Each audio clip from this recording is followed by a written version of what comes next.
मेरे ग्रुप ने मैंने फोन किया तुरंत ही, तो मेरे ग्रुप के थे करीब 15 से 20 जन आ चुके थे, साथ में क्रिकेट खेल रहे थे।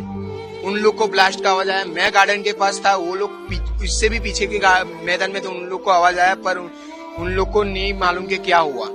फिर मैंने बोला कि प्लेन ब्लास्ट हुआ, इधर आ जाओ जल्दी, बाकी सबकी जान जा रही है, जल्दी बचाने आ जाओ। सब लोग भागते भागते आए, एक जन भागा, ऐसा मेरा दोस्त, उसका नाम राहुल पटनी है, उसके चप्पल टूट गए, उसको पैरों में कांच लगी है अंदर कैंटीन में। डेड बॉडीज एक भी नहीं निकाली हमने, जितनी निकाली वो जिंदा थी, उसमें से 2 डेड ले जाते 2 जन की डेथ हो गई। हमने करीब मैं जब तक था तब तक 4 लोग को रेस्क्यू किया। हाँ, और बाकी सबने निकाले, करीब 20 से 25 जन तो निकाले अंदर से स्टूडेंट। અમદાવાદ પ્લેન દુર્ઘટનાને ઘણા બધાએ લાઈવ જોઈ પણ હતી અને એ લોકોના હવે એક બાદ એક નિવેદન સામે આવી રહ્યા છે કે એ સમયે પરિસ્થિતિ કેવી થઈ હતી। આજે વધુ એક એવા વ્યક્તિની વાત કરવાની છે કે જેને આ સમગ્ર ઘટના છે તેને પોતાની આંખોથી જોઈ હતી ને ખાસ કરીને તે વ્યક્તિ દ્વારા ઘણી બધી એવી લાશો છે, ઘણા બધા એવા લોકો છે જે લોકોનું રેસ્ક્યુ પણ કરવામાં આવ્યું હતું। ખાસ કરીને સૌથી પહેલા તો તે વ્યક્તિને સાંભળીએ કે તેમને પોતાની નજરે જોયેલી ઘટના અને ખાસ કરીને જે લોકોનો રેસ્ક્યુ કરવામાં આવ્યો હતો ये बात ने लेने ते शू कही रहा है। मैंने जो देखा है ना, मैं सबसे पहले गार्डन के पास एंटर हुआ ना, वहाँ से धुआं, इतना सारा धुआं जैसे कि अचानक से कुछ बारिश जैसा बहुत खतरनाक भवंडर जैसा आने वाला, ऐसा धुआं लगा मेरे को और फायर होने लगी। अच्छा, कितने लोगों को रेस्क्यू किया और क्या देखा, अंदर गए? मेरे ग्रुप ने मैंने फोन किया तुरंत ही, तो मेरे ग्रुप के थे करीब 15 से 20 जन आ चुके थे, साथ में क्रिकेट खेल रहे थे। उन लोग को ब्लास्ट का आवाज आया, मैं गार्डन के पास था, वो लोग इससे भी पीछे के मैदान में थे, उन लोग को आवाज आया पर उन लोग को नहीं मालूम कि क्या हुआ। फिर मैंने बोला कि प्लेन ब्लास्ट हुआ, इधर आ जाओ जल्दी, बाकी सबकी जान जा रही है, जल्दी बचाने आ जाओ।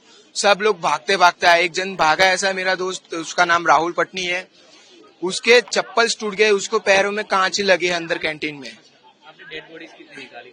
डेड बॉडीज एक भी नहीं निकाली हमने, जितनी निकाली वो जिंदा थी, उसमें से 2 ले जाते 2 जन की डेथ हो गई। कितने लोगों को किया? हमने करीब मैं जब तक था तब तक 4 लोग को रेस्क्यू किया। अच्छा, सिलेंडर वगैरह कुछ आपने निकाला? हाँ, और बाकी सबने निकाले, करीब 20 से 25 जन तो निकाले अंदर से स्टूडेंट। अच्छा, सिलेंडर कितने निकाले आप लोगों ने? सिलेंडर 8 सिलेंडर निकाले। अच्छा, और आपका घर कितना दूर है आपसे? हमारा घर यहाँ से 100 मीटर की दूरी पे ही है। अच्छा, आपकी दादी भी यहाँ पर लोकल बीजेपी काउंसिलर है, मेरी दादी कॉर्पोरेटर है, क्या नाम है? मैनाबेन पटनी।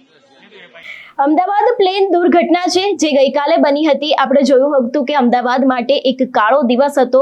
242 પેસેન્જરનું આજે એક પ્લેન હતું, એની અંદર લગભગ એક જ વ્યક્તિનો આબાદ બચાવ થયો છે, એના સિવાય દરેક લોકો મરી ગયા છે। આપણે જોયું હતું કે ગુજરાતના પૂર્વ મુખ્યમંત્રી વિજય રૂપાણી છે એ પણ આ ઘટનાનો શિકાર બન્યા હતા, તેમનું પણ નિધન થયું હતું ને જે વ્યક્તિએ આપણને સાંભળ્યો હતો, જે વ્યક્તિ છે તે પોતાના ઘરથી અહીં જે આ ઘટના બની હતી તે 100 મીટર જ દૂર હતી, એટલા માટે એમના દ્વારા પણ ક્યાંક કહેવામાં આવ્યું છે કે જ્યારે આ ઘટના બની હતી તે સમયે ક્યાંક બવંડર જેવું આવ્યું હોય, કાળા ધુમાડા છે, એના ગોટા છે એ પણ ઉડતા નજરે પડ્યા છે ને સમગ્ર જગ્યાએ ક્યાંક રાખ જોવા મળી હતી ને જેટલા પણ લોકો હતા 241 જેટલા લોકો છે એ લોકોનો ત્યાં જ ખાત્મો થઈ ગયો હતો તેવું પણ વર્ણન છે તે તેમના દ્વારા કરવામાં આવ્યું છે।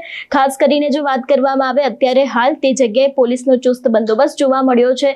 પ્રધાનમંત્રી નરેન્દ્ર મોદી છે તે પણ આ ઘટના સ્થળે આવ્યા હતા, તેમને પણ નિરીક્ષણ કર્યું હતું।